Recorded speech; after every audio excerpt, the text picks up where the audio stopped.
ආයුබෝවන් කසට කෑම YouTube channel එකත් සමගින් ඔබව සාදරයෙන් පිළිගන්නවා යාළුවනේ. අද අපි හදන්නේ වෙළඳ පොලේ ගොඩක් මිල අධික whipping cream තමයි. ඉතින් මේ whipping cream ගොඩක් කෑම වර්ග හදන්න අපිට ඕන වෙනවා. ඉතින් අපි බලමු whipping cream කොහොමද හදන්නේ කියලා. ඒ සඳහා අපිට මුලින්ම ඕන වෙනවා කිරි මිලිලිටර 240ක්. එළ කිරි ගන්නවා නම් වඩාත් හොඳයි. නැත්නම් fresh milk උනත් ඔයගලන්ට ගන්න පුළුවන්. icing සීනි ග්‍රෑම් 30යි. ජෙලටින් ග්‍රෑම් 10යි. වතුර කෝප්ප කාලක් අපිට ඕන වෙනවා. ඒ වගේම වැනිලා තේ හැඳි එකයි. හරි අපි දැන් බලමු කොහොමද whipping cream ගෙදරදීම හදාගන්නේ කියලා. මුලින්ම යාළුවනේ pan එකක් ලිපේ තියලා මේ විදියට වතුර කෝප්ප කාල එකතු කරගන්න ඕනේ. ඊට පස්සේ අපේ ජෙලටින් ග්‍රෑම් 10ක් මේ විදියට වතුරේ දාලා මේ විදියට හැන්දෙන් කලවම් කරගන්න ඕනේ. ඊට පස්සේ අපි අඩු ගින්දරේ ජෙලටින් ටික හොඳින් වතුරේ දිය වෙන තුරු මේ විදියට හැන්දකින් කලවම් කරගමු.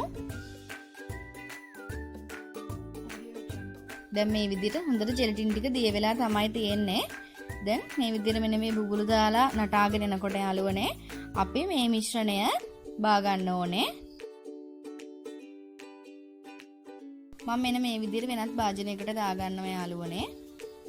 ඊට පස්සේ අපේ කිරි ටිකට අපි මේ විදියට ජෙලටින් මිශ්‍රණය එකතු කරලා හොඳින් ඉක්මනින්ම කලවම් කරගමු. ඉතින් යාළුවනේ අපේ වීඩියෝ හොඳයි නම් අනිවාර්යෙන් අපිට subscribe කරන්න අමතක කරන්න එපා. අනිවාර්යෙන් වීඩියෝ එක හොඳයි නම් like එකක් දාන්න. ඔයගොල්ලන්ගේ අදහස් අපිට comment එකකින් කියන්නත් අමතක කරන්න එපා. මේ විදිහට යාළුවනේ අපි අපේ මිශ්‍රණය ශීතකරණයේ පැය 1 කාලක් විතර අපි තියාගන්න ඕනේ. අපි මුල් පැය භාගයේදී අපේ මිශ්‍රණය අරගෙන අපි හොඳින් බීට් කරගන්න ඕනේ. දැන් මම මේ පළවෙනි පැය භාගයේ එළියට අරගෙන තමයි මේ විදිහට මිශ්‍රණය තියෙන්නේ. දැන් මම මේ විදිහට පොඩි විස්කි එකකින් මෙන්න මේ විදිහට ටිකක් ගසා ගන්නවා අපේ මිශ්‍රණය. හොඳට පෙනෙනකන් අපි මිශ්‍රණය ටිකක් ගසා ගන්න ඕනේ. දැන් යාළුවනේ මේ මිශ්‍රණය මේ විදිහට පෙනෙනකන් ගසා ගත්තට පස්සේ ඉතින් විනාඩි ටික ෆ්‍රිජ් එකේ දාලා තියා ගන්න ඕනේ. දැන් මේ තියෙන්නේ අවසානයේ අපි ශීතකරණයෙන් ගත්ත අපේ මිශ්‍රණය තමයි. මේ බලන්න හොඳට මේක ටික යෝගට් වගේ වෙලා තියෙනවා. ඉතින් අපි විස්ක් එකෙන් හොඳට මේක ටිකක් කලවම් කරගමු. දැන් යාළුවනේ අපි විස්ක් එක අයින් කරලා මේ විදියට අයිසින් සීනි ටිකත් එකතු කරගමු.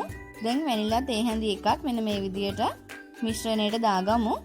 දාලා අපි මේක හොඳට බීට් කරගන්න ඕනේ. ඉතින් යාළුවනේ මේ whipping cream ගොඩාක් මිල අධිකයි වෙළඳ පොලේ.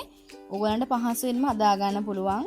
ගොඩක් අයිසින් හදන්න, ඒ වගේම කෑම සැරසිලි කරන්න ඔයගලන්ට යොදා ගන්න පුළුවන්. දැන් මේ විදියට එන්න අපේ මිශ්‍රණය හොඳට බීට් කරනකොට අපේ whipping cream තත්වයට මේකපත් වෙනවා. මේ බලන්න. අපි මේ විදියට විනාඩි 12ක්වත් හොඳින් බීට් කරගන්න ඕනේ. ඉතින් එන්න අපේ මිශ්‍රණය හොඳට උකු පදමට හොඳ ක්‍රීමි ගතියට, ඒ කියන්නේ හරියටම whipping cream වගේම අපිට මේ මිශ්‍රණය ගන්න පුළුවන් යාළුවනේ. ඉතින් දැන් ඔයගලන්ට පේනවා ඇති ක්‍රීම් ගතිය වෙලා.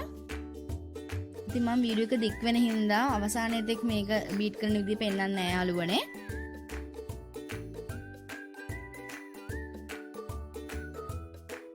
දැන් මේ තියෙන්නේ මම හදාගත්තු whipping cream එක තමයි. බලන්න කඩේ වගේම හරියටම ඇවිත් තියෙනවා.